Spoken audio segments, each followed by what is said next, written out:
Hello everyone, this is Christy aka Kookadoodles and welcome to the latest Right Here Right Now. It has been a while. For those of you who don't know, Right Here Right Now is this series I do where basically it's just like updates on what I've been writing.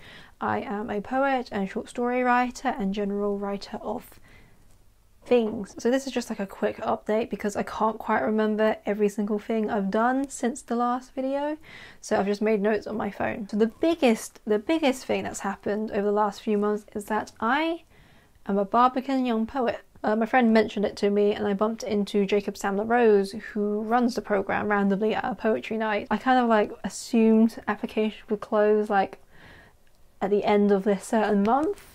Looked at it and I was like, oh, it closes midnight today. So then I spent the entire evening just sort of like filling out this application form. Didn't expect it to go anywhere, and then I get invited to a recruitment evening. Went to it. I thought I did terribly, but then I got an email a week later saying we'd love to have you on, and I was like, cool. And it has genuinely been one of the best things I've ever done. Not only has it helped me so much with my writing, with just having like mentorship and learning like these techniques, it's also just been amazing being part of this community. Everyone in this class is just so wonderful and open and kind and lovely. They're just so full of love and they're so wonderful. Also just being part of like the wider community, because a big thing Jacob pushes is that you're not just a member of the community for your current class, for your current year, you're a member of the Barbican young poets as a whole. So whether it's someone from the first year ever to the current year, you're all part of the wider community. And like I went to like a poetry event and I bumped into someone and I mentioned like, oh, I'm in the Barbican Young Poets. He went, I used to be in the Barbican Young Poets, and then we sort of like, we just like clicked. Also a huge thing is just like having people who believe in you, whether it's our team, like our mentors who just have faith in us. Like, it's made a huge difference for me and I'm very grateful for that. Another thing I've been doing more recently is that I have been going to more poetry nights just around the city. I've also been taking friends with me, which is a huge thing. Because normally I like to go to these things alone. I performed at Come Rhyme With Me at the open mic slot. Come Rhyme With Me is a fantastic poetry night, by the way. Like, it's a play on Come Dine With Me. You can buy tickets with food, and the food is so good. Food is the poets, and they kind of arrange poets, so it's kind of like a menu. So you have like your starter poets, you have your main course poets, and you have your dessert poets, and it's just so wonderful. And then get some really talented people. And the last night I went to, I performed and that was really great, but like the people who performed blew my mind.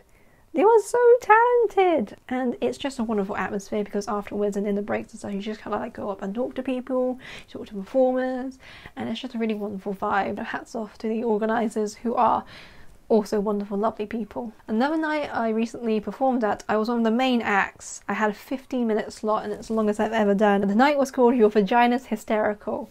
That is genuinely the name of it. I decided to try and do my whole performance without reading. And just try and do it all from memory. I think I did a good job, except for one poem, which was quite a new one, and I just kind of like, I just forgot halfway through. I was like, sorry everyone. And I think it went really well. Like, the audience seemed to really like it. People coming up to me afterwards and telling me that they liked it. One lovely person asked me to email one of my poems to them because they wanted to send it to their mum, which was really sweet. And another one, it was the Bodies and Basamis poem. That was the poem that was my final one. She came up to me and she talked about like how she got really emotional during my performance because she really related to the journey I've taken with my body. It was a bit emotional and we hugged, but like, this is why I do poetry performances, to be able to connect with other people and to hear their stories and to make a difference somehow and make people feel understood or heard or give a little bit of hope. With 1080 News, so I am a writer for 1080 magazine. So 1080 is an online publication that focuses on YouTube news in the UK and Ireland. I'm now one of their feature writers. I've been with them for like 2 years, 2.5 years. It's been a while, but like, I've loved it. It's one of the best things I've ever done. So since I've been gone, I've interviewed Scoladondo. That was one of my favourite interviews I've done because she was brutally honest, and she was just not holding anything back, and she was just so honest and frank, talking about like race and ethnicity online and diversity and bodies and body positivity and her career and how she feels YouTube is going. And it was just so amazing to have her open up like that. And if you want to read it, links will be in the description. Another thing I wrote recently for 1080 is that I helped write the 1080 2017 in review, where it was 3 of us and we all just basically like recapped everything that happened in 2017. So if you want like a nice recap, again, links are in the description. And because I think this video will go out when the interviews will go live, if not then I'll do some editing, but I am going to be writing a short feature on the new monetization changes on YouTube, because they've changed the rules where instead of reaching 10,000 lifetime views on your channel, you need at least 1,000 subscribers and 4,000 hours of watch time on your channel in the past 12 months. And people are thinking it's really going to affect smaller YouTubers. So I'm doing a feature on that. I'm talking to a whole bunch of people to pull their thoughts and include their voices in this article. I'm also interviewing someone. If I get this video out afterwards, then it's this guy.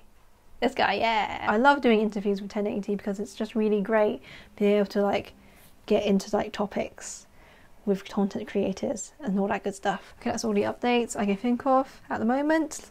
Thank you all very much for watching, and I will go because my camera battery is really dying. Thanks again for watching. See you. Bye!